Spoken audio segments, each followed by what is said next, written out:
साथियों नमस्कार। जैसा कि आप सभी जानते हैं, इस समय हमारे विद्यालय के सभी शिक्षक अपने विद्यालय की सफलता की कहानी लिख रहे हैं। उद्देश्य मात्र इतना है कि आपने अपने प्रयासों से, अपने शिक्षक साथियों के प्रयासों से, एसएमसी के या फिर सामुदायिक प्रयासों से जो भी सकारात्मक परिवर्तन किए, उन सकारात्मक परिवर्तनों को निरूपित करती हुई एक सफलता की कहानी लगभग 2500 से 3000 शब्दों में आपको लिखना है, जिससे यह प्रदर्शित हो कि आपके पास पहले समस्या क्या थी और आपने अपनी कौन सी रणनीति बनाई जिससे आपके शाला में ये सकारात्मक बदलाव आया। तो इसके बारे में मैंने एक सफलता की कहानी लिखी है लगभग आज से 4 साल पूर्व, वो मैं आपके सामने रख रहा हूँ। इसको आप देखिए, जिससे आपको कुछ सहयोग मिलेगा, मदद मिलेगी कि किस प्रकार से अपनी सफलता की कहानी को लिपिबद्ध करना है। तो आइए देखते हैं कि सफलता की कहानी किस प्रकार लिखी जाती है। तो ये देखिए, ये सफलता की कहानी लिखी हुई है। कहानी का नाम मैंने लिखा है हमारी शाला प्रगति के पथ पर। ये कहानी का शीर्षक है, इस प्रकार से आप कोई भी शीर्षक रख सकते हैं। विद्यालय का नाम लिखा है, विकासखंड लिखा है, जिला U22 लिखा हुआ है। अपने विद्यालय की किसी एक गतिविधि का एक फोटोग्राफ आपको लगाना है। जैसे यहाँ पर आप देख रहे हैं, प्रार्थना सभा का फोटोग्राफ लगा हुआ है। इसके बाद कुछ पृष्ठभूमि लिखी हुई है। सुधार की संभावनाओं के बीच भी सकारात्मक सोच और उचित दृष्टिकोण के अभाव में चीजें बिखरी रह जाती है और उन्नति का मार्ग अवरुद्ध रह जाता है। किंतु जब नेतृत्व सामर्थ्य से भरा कोई व्यक्ति सहयोगियों को साथ लेकर कार्य में जुड़ जाता है तो उस जगह उन्नति का परिदृश्य स्पष्ट दिखाई देने लगता है। ऐसी एक कहानी शासकीय माध्यमिक शाला खड़ोला की, जो कटनी जिले के विकासखंड कटनी में जिला मुख्यालय से 12 किलोमीटर दूर कटनी पन्ना रोड पर स्थित है। उद्देश्य यह है, हमारे पहले शाला की भौगोलिक स्थिति आ गई। शाला राज्य सड़क मार्ग पर स्थित होने के कारण पर्याप्त साधन उपलब्ध है। कितनी जनसंख्या है वो लिखी हुई है उस समय की। शाला का स्टाफ के बारे में जानकारी है, अधोसंरचना के बारे में जानकारी है, शुद्ध पेयजल है, प्रसाधन है, इंडोर आउटडोर सामग्री है, ये सारी चीजें हैं। कुछ सामाजिक पृष्ठभूमि है कि यहाँ के लोग किस प्रकार से कृषि करते हैं या मुख्य रूप से लेबर वर्ग है, जो भी है, ये सारी चीज लिखी हुई है। आसपास कौन कौन सी चीजें हैं, इसका हमने शॉर्ट में उसको वर्णन दिया। इसके बाद में समस्या कि शाला के नियमित समय पर संचालन होने, सभी शिक्षकों के समय पर आने तथा संबंधित विषयों के शिक्षण कार्य करने के उपरांत भी शाला में ये समस्याएं बनी हुई है। मैंने कुछ समस्याओं को चिन्हित किया था। विद्यालयों की कम और अनियमित उपस्थिति, विद्यालयों की हिंदी गणित विषय की मूलभूत दक्षताओं में सुधार न होना, विद्यार्थियों की सह शैक्षिक क्षेत्रों जैसे सांस्कृतिक कार्यक्रम, खेल गतिविधियों में विशेष संलग्नता न होने के कारण उनकी अभिव्यक्ति कौशल में कमी, ये मैंने समस्याओं को चिन्हित किया था। अब इसके बाद में हमने कौन सी रणनीति अपनाई है, रणनीति अपनाई समस्या समाधान की प्रक्रिया। तो हमने स्पष्ट लिखा है, प्रधानाध्यापक ने प्रधानाध्यापक नेतृत्व क्षमता पर प्रशिक्षण के आधार पर एक नए नजरिए से शाला को देखना प्रारंभ किया और संचालित समस्त गतिविधियों को गुणवत्तापूर्ण एवं परिणाम मूलक बनाने हेतु एसएमसी बैठकों में बाल कैबिनेट के सदस्यों के सामने समस्याओं को रखा।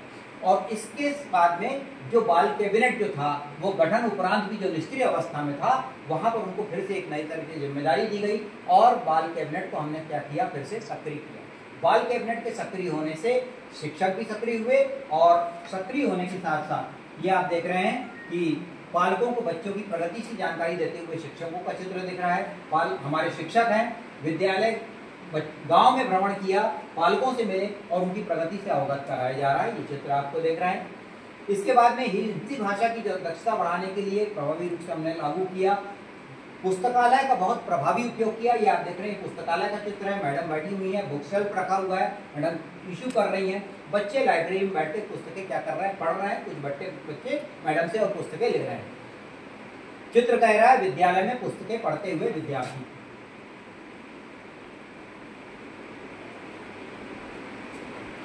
गणित विषय की दक्षताओं के लिए हमने दक्षता उन्नयन का उपयोग किया, टीचर्स हैंडबुक का उपयोग किया, लर्निंग गतिविधि कराई, स्थानीय परिवेश से सामग्री एकत्र कर उनको गणित कराया। और यहाँ पर आप देख रहे हैं कि गणित के शिक्षक जो है ये वृत्त की अवधारणा को समझाता हुआ शिक्षक दिख रहा है और यहाँ पर बच्चे यहाँ पर बैठ के इस चीज को देख रहे हैं। बाल कैबिनेट में जल और स्वच्छता मंत्रालय का सक्रिय हुआ। बाल कैबिनेट को जिम्मेदारी दी गई है। किस प्रकार से आप देख रहे हैं, यहाँ पर ये पानी की व्यवस्था दिख रही है। पेयजल व्यवस्था में बाल कैबिनेट का नेतृत्व दिख रहा है। खेलकूद संस्कृति मंत्रालय का सक्रिय हुआ।